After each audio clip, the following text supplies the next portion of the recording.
The biggest message I have taken home is effective communication, because knowledge is power, but if we do not act on that knowledge, then it ceases to be power. So basically we need to have effective strategies in communicating across what we need to be done, and especially in terms of policy making, effective communication in the shortest time possible is very vital. Durante el día de hoy pudimos aprender a cómo mejorar nuestras herramientas de advocacy. ¿Por qué? Porque debemos de organizarnos para poder realizar unos objetivos y asimismo poder hacer un mapeo de cuál es la audiencia a la cual nos queremos dirigir. Asimismo, también podemos concluir y poder tener una excelente campaña para poder mejorar todos los asuntos que tengan que ver con la salud reproductiva en cada uno de nuestros países. Il faut intégrer des programmes d'éducation sexuelle dans les écoles, les collèges, les lycées et pourquoi même dans l'enseignement supérieur. The major point that I would like to drive across is that the only way that sexual and reproductive health issues among the youth are going to be actualized is basically presence of political will, and that's very important. Without policies being implemented, then we're not going to make any headway.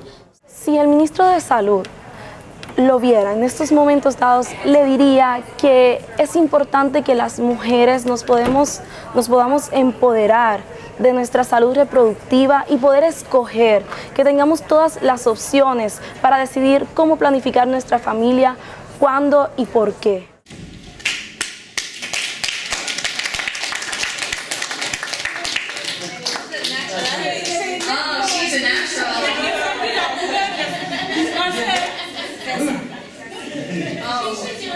Income per person is increasing. When we come to 2008, we see that all the countries...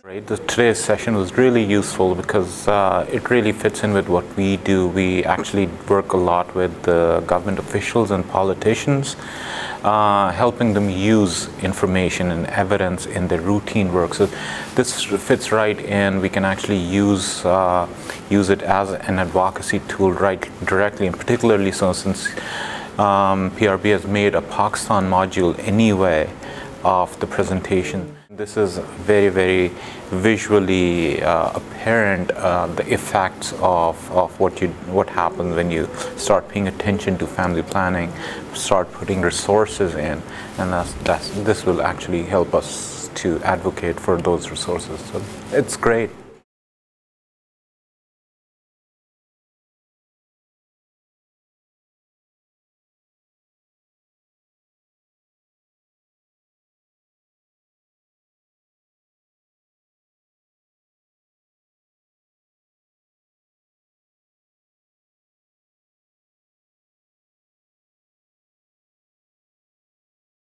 You know, although there is all this talk, there is a lot of talk about introducing family planning in countries, strongly Islamic countries. We are not an Islamic country, but we do have those issues because we do have a strong Muslim population. Family planning is a very touchy subject. And you know, a lot of NGOs, even reporters, hesitate to write about these things because one doesn't know quite how to approach it. So those have been particularly of great interest to me, about how to talk about family planning in a faith-based sort of situation, how to bring in religious leaders when you talk about these things. So that's been an interesting perspective. In fact, it's not just the stories, I also plan to blog about it, because I think you know, television doesn't always lend itself to a medium of, you know, of discussion or debate beyond a point. I mean, there is always a time limitation. So I do want to blog about, you know, some of these approaches which are working in countries in Africa, in Bangladesh and in Pakistan. Back home, it's a hush-hush kind of thing. We're trying to do a little documentary on FGM, and to see that we don't have the kind of freedom to go about doing it that they have here, and to see former cutters who actually inherited the tradition, dealt with it all through their lives, and they're in their upper 50s, early 60s, and they just put it down. And one of them is even selling peanuts in the market. That was one huge lesson that I took from that village that is going to go with me all my life, and in our fights to bring an end, to put an end to FGM in Liberia.